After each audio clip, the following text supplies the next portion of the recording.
Hey, what's up, everybody? Welcome to another edition of Wheel of Albums. Along with my brother Adam and our friend Jack, I am Justin. What we do here on Wheel of Albums is we spin a wheel of the 1001 albums you must hear before you die. Then we listen to that album for a week, then we get together, we share our thoughts, and tell you if we think that album is something you must hear before you die. From Robert Dimery's 1001 Albums You Must Hear Before You Die book. This week, Jack spun the wheel. He got the Pet Shop Boys and their 1987 release, Actually. The initial reaction was, I am really not looking forward to listening to the Pet Shop Boys, actually. But we have our duties, and like all good soldiers, we have to battle forward. I knew it wasn't going to be as catchy as Venom, and I give Actually the spins it deserves for making the list of 1001 albums you must hear before you die. My first initial reaction when we found out we were going to listen to Actually was, man, I'm not so sure I like the Pet Shop Boys. I don't know if I'm going to be into this or not. After the first listen, man, this album is awesome, and I love anything with synthesizer. The Pet Shop Boys can do no wrong. Second listen, did they just rip off Bananarama? When Actually came up on the wheel, the first thing I thought was, what have I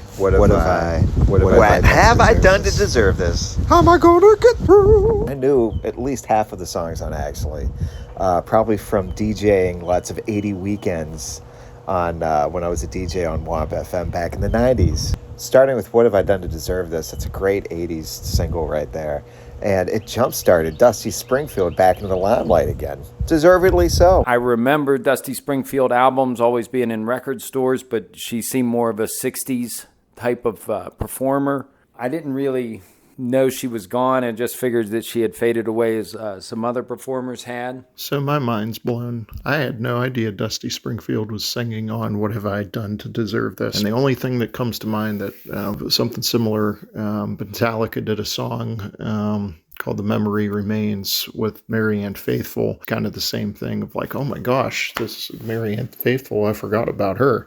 Polishing a former star up, maybe in a similar vein, but I don't think the performer had necessarily fallen out of the limelight quite as far as Dusty had. But U2 bringing in B.B. King, shined the light back on B.B. King, did a little resurgence for his career. I'm thinking away from the music industry, and I'm going to go movies. John Travolta, starring in Tarantino's Pulp Fiction, as the big comeback. Speaking of movies, what if we set this album Actually to an 80s movie? Who would you have starring in it? And what would be the plot synopsis? So if I'm casting an 80s movie that's based off of the Pet Shop Boys Actually album, Ali Sheedy and Matthew Broderick, two teenagers that have to pretend they are married and change their names and hide in suburbia from Ali Sheedy's dad, Alan Thicke, who needs her special talents of map reading to find a buried treasure at the King's Cross station to pay off a loan shark, played by Joe Pesci. Allie and Matthew have some fun doing all the ings in the album, shopping, renting, and maybe even sinning. Ooh. Really, like anybody, anytime I listen to the Pet Shop Boys, I wonder if I could put this entire album as the soundtrack to a 1980s film. I don't know, let's go a little off type casting. We'll go with Martin Short. No, I'm sorry, take that back. I regress. Let's go Rick Moranis. City boy who inherits a country and western bar in a town he's unfamiliar with. Female will be Jennifer Tilly, who's obviously a local who is familiar with the country and western bar. He mistakenly hires the Pet Shop Boys, thinking that they play cowboy music because the word boys is in their name. And the mean old banker, played by Charles Grodin, is angry. And we'll have Roddy McDowall as playing Jennifer Tilly's mischievous uncle. King's Cross plays in the most poignant scene where Rick Moranis is on the verge of tears and he realizes what he must do to win back both Jennifer Tilly and the country and western bar.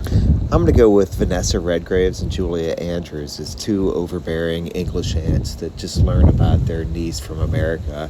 All right, we're going to have Phoebe Cates play that niece from America that comes over and tries to show her two new stuffy aunts the good times behind shopping and, other good, musical montages with It's a Sin and hit music on the radio And the big cut line is anytime that the ants don't know what's going on, they say, actually, and then hijinks ensues. Critics love the Pet Shop Boys because it's pop music with a message. What message did you guys get from Actually? Well, that's a tough nut to crack. The synth is simple that they're laying down on songs. You know, the topics they're singing about might be a little simple. They deliver huge jabs from time to time that make you actually want to dive a little deeper into what they're trying to convey. So songs like Shopping and Rent and even Heart seem corny on the surface, but they actually pack a big bite. A great example is in I Want to Wake Up with the lyric, I stood at the kitchen sink, my radio played, songs like Tainted Love and Love is Strange. As I listened and the words hit my ears, I cried sudden tears. That's deep, man. That's really deep. Perhaps the one problem I've always had with the Pet Shop Boys is when I'm listening to pop music, I want to have a fun time. Neil Tennant is a great songwriter. He crosses the T's and dots the I's and topics. If I'm listening to pop music, I just want to have a good time listening to it. Because what they bring is, to me, very simplistic. It's tough to get into the message behind the songs. West End Girls has got more of a beat to it. On the album before, I like Domino Dancing on the album that comes after this because it's got kind of like a Miami Latin vibe. A lot of stuff on Actually doesn't really have either of those vibes to it. And because of that, some of these songs on here I'm not in love with, except for It's a Sin. That is Neil Tennant's home run. Lyrically and musically perfect. Probably my favorite Pet Shop Boys song. The logical answer is It's a Sin should have been, if it wasn't, the anthem for in the gay community in the 80s. But the real standout message of this album is simple. SHOPPING. We're shopping. I don't get a lot of inspiration from the Pet Shop Boys. All right, if we look at Actually's numbers from a scale of 1 to 10, Adam ranked it highest. Average number 6.5. I came in at 6.2. Jack of 4.9 for an average of 5.87 overall. Then we look at our 3 favorite songs on the album. What Have I Done to Deserve This? It's a Sin. One More Chance. And then the worst we thought was It Couldn't Happen. Adam, elaborate how you feel about that song. And couldn't happen here be any more boring? I mean, really, it might be the worst song I've heard out of all of our listens so far. All right, tough call this week. We all sort of think this is a catchy album. Adam, let's start with you. It's Actually by the Pet Shop Boys, an album you need to listen to before you die. Actually, it absolutely is. I think if you need to know and want to hear what Sophistopop is like, I think if you need to hear some of the best synthesizer that the 80s have to offer, where the roots of a lot of music came from in the late 80s, I think you need to embrace the simple messages that the Pet Shop Boys gave to us in this album and enjoy. I don't think anyone laid it down better than the Pet Shop Boys in the 80s. The Pet Shop Boys Actually is catchy, infectious. The level of programming that goes into the beats, or if that's something that the machine creates. What Have I Done to Deserve This is a nice song. It's a Sin, really nice song. And King's Cross. Those are some of my favorites on there.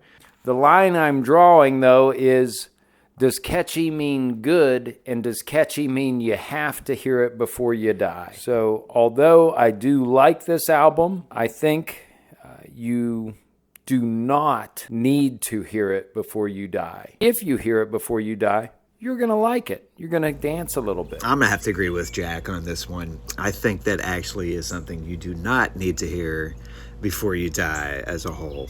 I think that the Pet Shop Boys have lots of great singles in the 80s. It's a Sin, like I said, one of the greatest songs of the 80s. Also, What Have I Done to Deserve This? Rant, Heart, those are all great singles. You're better served to get a greatest hits package or a singles compilation. The non-singles on this album really didn't do much for me. But the best place to hear these Pet Shop Boys songs are next to T'Pau's Heart and Soul, so you feel like it's the summer of '87 again. Give a little bit of heart and soul, give a little bit of love to grow. All right, so Adam, you were the Lone Ranger as far as an album you think we must hear before we die.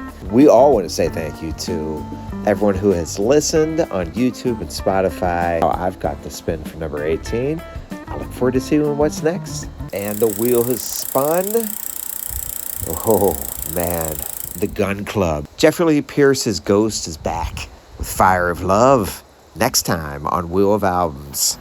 And can we just take a minute and talk about influences? There are little things on actually that tie to other songs that you've heard through the 80s. Like on One More Chance, Yellow's Oh Yeah, bow, bow, hit music.